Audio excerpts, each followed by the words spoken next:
Ask God to move. This is the example that I have found that we need to follow in Psalm 74 and Psalm 75. If you have not read these two Psalms, you need to push pause and go do it and find for yourself a sin to avoid, a promise to claim, or an attitude to change, or a command you may need to obey, or an example to follow. But when I'm looking at this example to follow from these two Psalms, I'm thinking of when we ask God to move, that we're asking Him to move in a wonderful revival, that we're asking Him to change things. Because as we look at this psalm, particularly the first Psalm, 74, we're going to see that God's meeting place, the temple, has been destroyed. We see right here, verse 4, your foes have roared in the midst of your meeting place. They set up their own signs for signs. They've put up idols. They've put up these flags. They've put up these things, these banners that are anti-God. So the temple has been desecrated. We know, indeed, under Israeli kings, there were false gods put up in the middle of the temple place. And then he goes on to say is that these people that have come and just roared in the meeting place, they're like those who swing axes. They're destroying things. This would be a sin to avoid.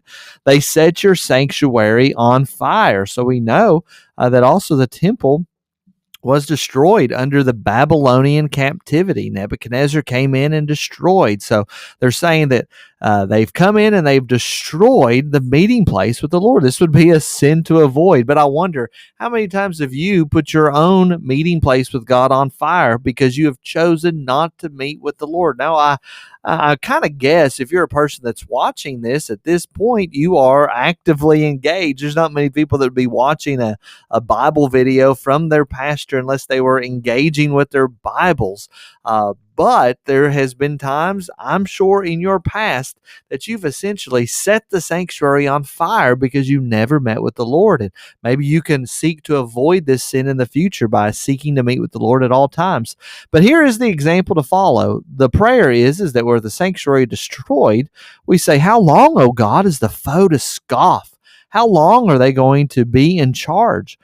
And then the question is, why do you hold back your hand, your right hand, the hand of power?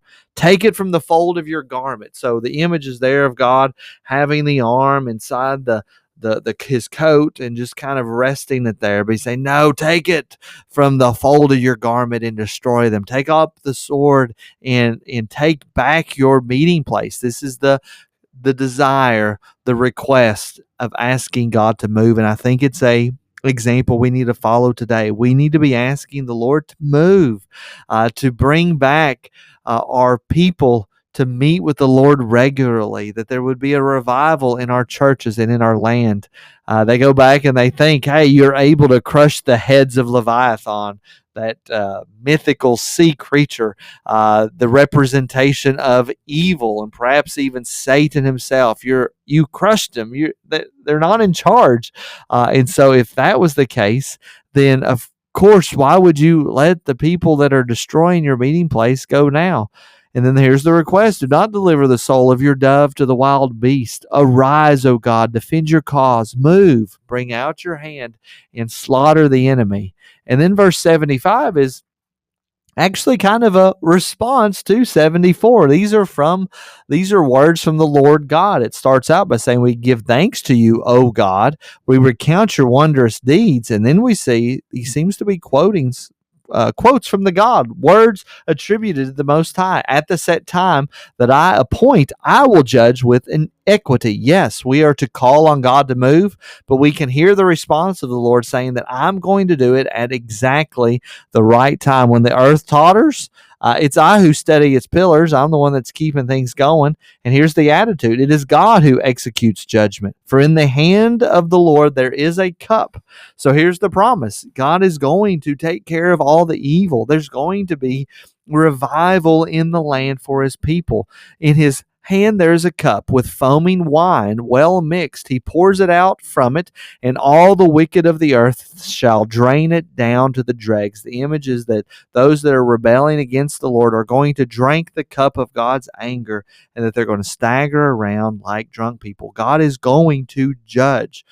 you can confidently ask the Lord to move. You can confidently ask the Lord to bring about an end to all wickedness. And here's that promise, the end of the psalm: all the horns of the wicked I will cut off. God makes that promise. We see that imagery in the last book of the Bible, in Revelation. We see these horns, these great beasts with horns that are going to be destroyed and are thrown into the lake of fire that burns forever and ever. But the horns of the righteous shall be lifted up. So you can ask the Lord to do great things, to move amongst his people, to slaughter the enemy, to slaughter Satan himself. And we can rest assured that prayer will be answered. Pray that's been a blessing to you. Pray that you will ask the Lord to move in your life. And I'll see you all in the next video.